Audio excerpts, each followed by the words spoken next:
अस्सलाम वालेकुम नाजरीन। आज 23 नवंबर 2025 है और दिन है इतवार का। आपके इल्म में है कि सुहेल अफरीदी साहब के साथ दर्जनों सहाफ़ियों की मुलाकात हुई और कई बार मैं ये गुजारिश कर चुका हूँ कि इस मुलाकात पे दर्जनों वीडियोस अपलोड की जा सकती हैं। अब इस मुलाकात में बहुत सारे इंटरेस्टिंग सवालात हुए और कुछ बहुत ख़तरनाक सवालात भी हुए और उनके जवाबात भी बहुत ख़तरनाक थे। एक ऐसा ही सवाल सुहेल अफरीदी साहब से हुआ कि मुनीब फ़ारूक साहब, ज़ाहिर है मुनीब फ़ारूक किसको रिप्रेजेंट करते हैं। अब ये बात बार बार बताना मेरे ख़्याल में वक्त ज़ाया करने वाली बात होगी।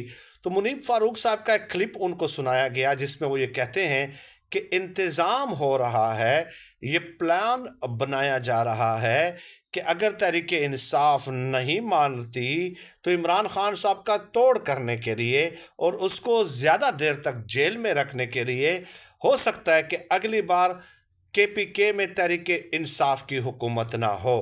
ठीक है, अब ये जो प्लान है ये अब एडवांस्ड होता जा रहा है। ये थे अल्फाज मुनीब फ़ारूक साहब के।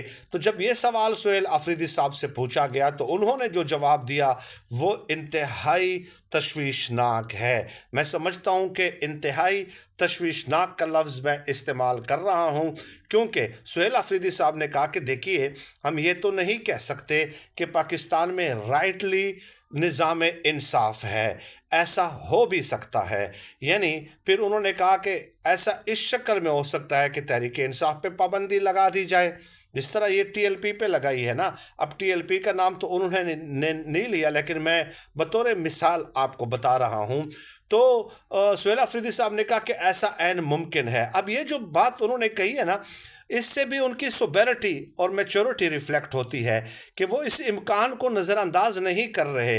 गोया वो ज़मीनी हक़ाइक़ से मुकम्मल तौर पे इदराक रखते हैं कि ऐसा हो भी सकता है कि ऐसा अगर कर दिया जाता है। सुहेल अफरीदी साहब फिर आगे चल के कहते हैं कि अगर ऐसा कर दिया जाता है कि ये बड़ा अफसोसनाक होगा और ये सूरत हाल बड़ी तशवीशनाक होगी, क्योंकि हम पाकिस्तानी हैं, हमारे आबाओ अजदाद ने हमारे खून में पाकिस्तान के साथ मोहब्बत करना, वफ़ादारी करना सिखाया है। हमारी जनरेशन में ब्लड के ज़रिए जो हमारे बड़े थे उनके ज़रिए पाकिस्तान से वफ़ादारी आई है। लेकिन अगर ऐसा किया जाता है कि तहरीक इंसाफ से ये मैंडेट छीन लिया जाता है, तो आप मुझे बताएं कि क्या हमारे जो वोटर्स और सपोर्टर्स हैं वो नून लीग को ज्वाइन करेंगे? नहीं।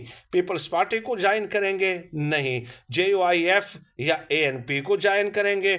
बिल्कुल नहीं। तो हमारे जो वोटर्स और सपोर्टर्स हैं फिर वो किन को ज्वाइन करेंगे?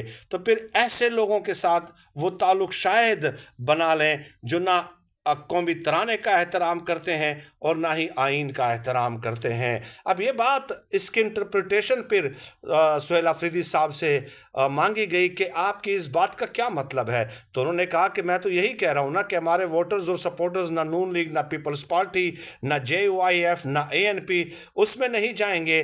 तो फिर ऐसे लोगों में वो शमूलियत इख्तियार कर सकते हैं कि जो ना पाकिस्तानी आइन को मानते हैं, ना कानून को मानते हैं, ना कौमी तराने का एहतराम करते हैं, ना झंडे का एहतराम करते हैं। तो ऐसा ना हो कि फिर वो सूरत हाल हमारे कंट्रोल से भी निकल जाए। तो ये जो जवाब है, ये मतलब मैं क्या कहूँ इस पे, ये तो बहुत ही तशवीशनाक सूरत हाल बन सकती है। मुनीब फ़ारूक साहब के इस सवाल का जवाब उन्होंने ये दिया है और ये यकीनन बड़ा जो है उनका मतलब आप कह सकते हैं कि सुहेल अफरीदी साहब जो है जो कह रहे हैं वो बहुत कुछ कह रहे हैं।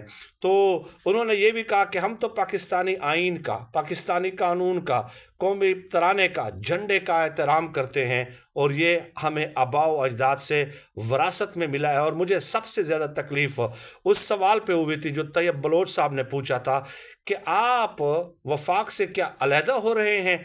तो सुहेल अफरीदी साहब ने कहा कि ये इंतहाई अफसोसनाक सवाल था और मुझे ज़ाती तौर पे इस सवाल से बहुत ज़्यादा तकलीफ़ हुई है, क्योंकि हमें किसी से सर्टिफिकेट लेने की ज़रूरत नहीं है और हम कई बार कह चुके हैं कि हम कौमी तराने का, झंडे का एहतराम करते हैं और पाकिस्तान हमारे रगो पै में है, हमारे खून के एक एक कतरे में है। और इस तरह के सवालात समझ में नहीं आते। लेकिन मुनीब फ़ारूक साहब के उस बारे में जो उन्होंने जवाब दिया है, this is something very serious and ظاہر ہے کسی سیاسی جماعت کو بالکل بھی دیوار کے ساتھ نہیں لگانا چاہیے، خاص کر جو 4.5 کروڑ آبادی والا صوبہ ہے، وہاں پہ تو عوام ظاہر ہے ان کو پسند کرتے ہیں نا، ووٹ دیتے ہیں بھائی، ووٹ دیتے ہیں۔ پابندی لگانا تو مسئلے کا حل نہیں ہے، میدان میں یہ کارکردگی دکھائے نا یہ جو باقی جماعتیں ہیں۔